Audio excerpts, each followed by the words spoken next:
आज की वीडियो में जानेंगे एकाग्रता के द्वारा अपनी इच्छा शक्ति को सशक्त करें। ग्रहणशील बनने का तरीका है शांत बैठें और किसी उचित इच्छा पर अपने विचारों को तब तक एकाग्र करें जब तक आपका मन और विचार उस इच्छा में पूरी तरह विलीन न हो जाए। तब इच्छा शक्ति दैवी, सर्वज्ञ और सर्वशक्तिमान बन जाती है। इसे कोई ध्येय की पूर्ति में सफलतापूर्वक लगाया जा सकता है। आप केवल वहाँ बैठकर अपनी गोद में सफलता के गिरने की प्रतीक्षा नहीं कर सकते, बल्कि एक बार आपकी दिशा तय हो जाए और आपकी इच्छा शक्ति दृढ़ हो तो आपको क्रियात्मक प्रयास करना चाहिए। तब आप देखेंगे कि आपकी सफलता के लिए जो कुछ भी आवश्यक है वह सब आपके पास आना आरंभ हो जाता है। सब कुछ आपको उचित दिशा में आगे बढ़ाएगा। दैवी शक्ति से सशक्त आपकी अपनी इच्छा शक्ति में आपकी प्रार्थना का उत्तर है। जब आप उस इच्छा शक्ति का प्रयोग करते हैं तब आप वह मार्ग खोल देते हैं जिसके द्वारा आपकी प्रार्थना का उत्तर मिल सकता है। यह मेरा अनुभव है।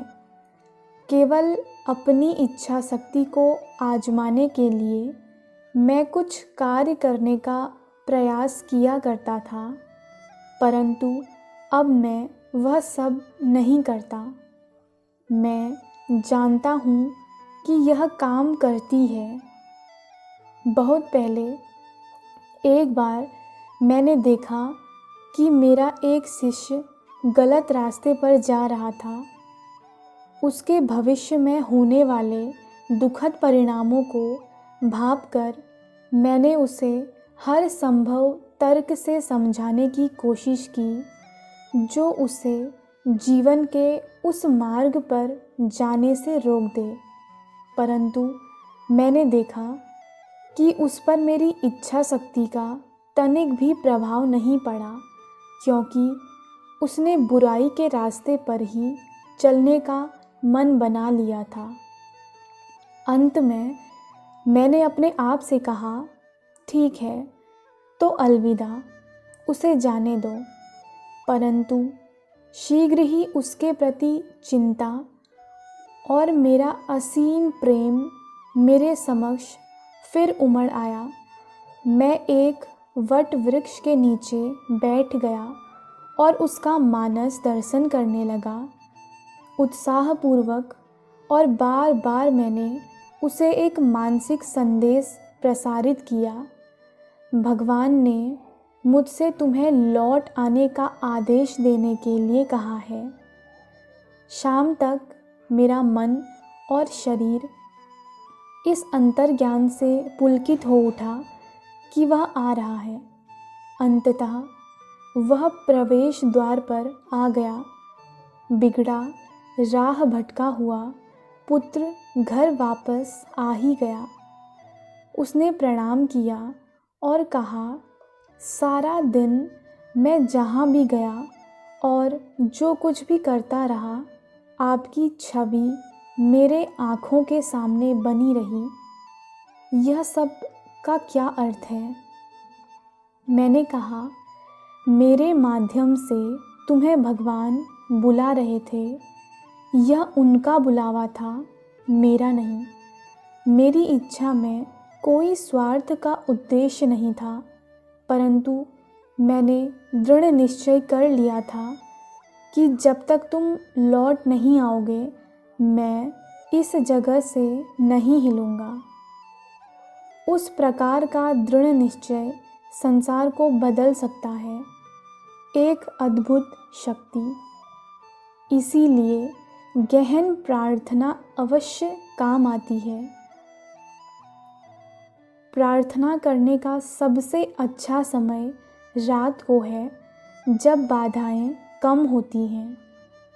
यदि आवश्यक हो तो शाम को थोड़ी देर के लिए सो जाइए, ताकि रात को जब प्रार्थना करने बैठें तो पूरी तरह जागृत रहें और पूर्णतः भगवान के साथ रहें।